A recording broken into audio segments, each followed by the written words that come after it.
Perspective réjouissante. La parole est à Monsieur Bernard Fialaire pour le groupe RDSE pour 5 minutes.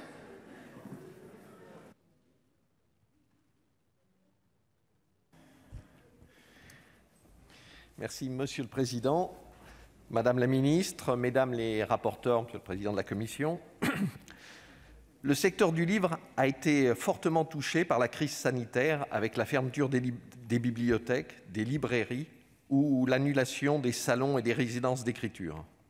Après avoir vendu des biens jugés non essentiels, les librairies, dans une situation financière déjà très fragile, doivent appliquer des jauges protocolaires strictes. Mais le secteur se voit surtout confronté au développement des ventes en ligne sur Amazon, dont les parts de marché ne cessent de s'accroître grâce à son avantage concurrentiel décisif.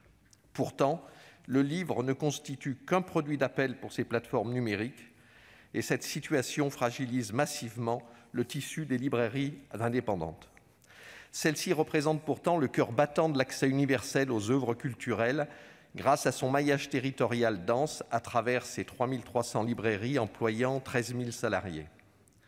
Malgré les mesures de soutien enclenchées par le gouvernement durant la crise sanitaire à destination des librairies, et à l'instar de la prise en charge des frais d'expédition, le secteur reste en souffrance et en attente de la pérennisation de ces mesures. C'est bien l'objet de cette présente proposition de loi que de soulager cet écosystème tout en assurant une plus forte équité entre tous les acteurs du secteur, 30 ans après la loi Lang sur le prix unique du livre et 10 ans après la loi Legendre sur le prix du livre numérique. Depuis cette date, aucun texte législatif n'était venu compléter l'arsenal juridique. C'est ainsi la mesure phare de cette proposition que d'en assurer l'application effective à travers l'interdiction de la gratuité de livraison des ouvrages. Le président de la République s'est d'ailleurs prononcé il y a quelques semaines en faveur d'un vrai prix unique du livre.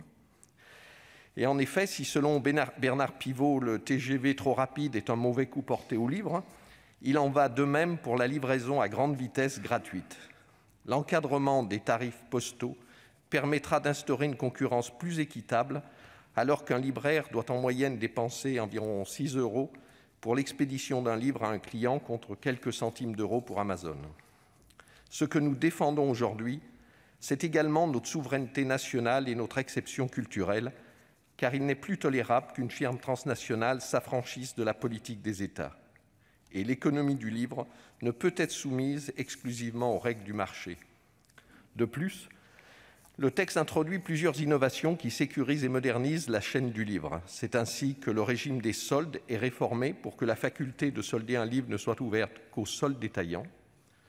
De plus, le texte autorise les collectivités à subventionner les librairies indépendantes dans la limite de 30% de leur chiffre d'affaires, dans le prolongement du dispositif de la loi Sueur pour les cinémas.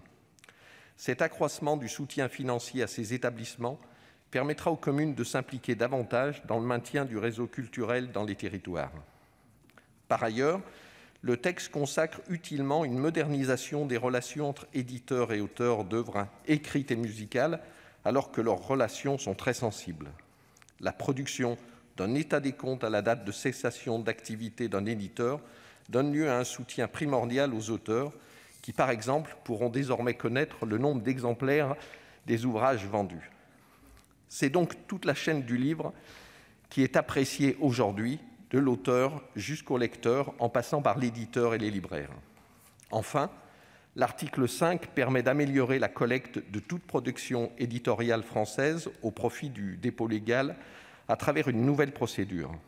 Cet aménagement, tout comme les autres présents dans ce texte, permet ainsi de rendre effectifs les principes fondateurs du secteur du livre.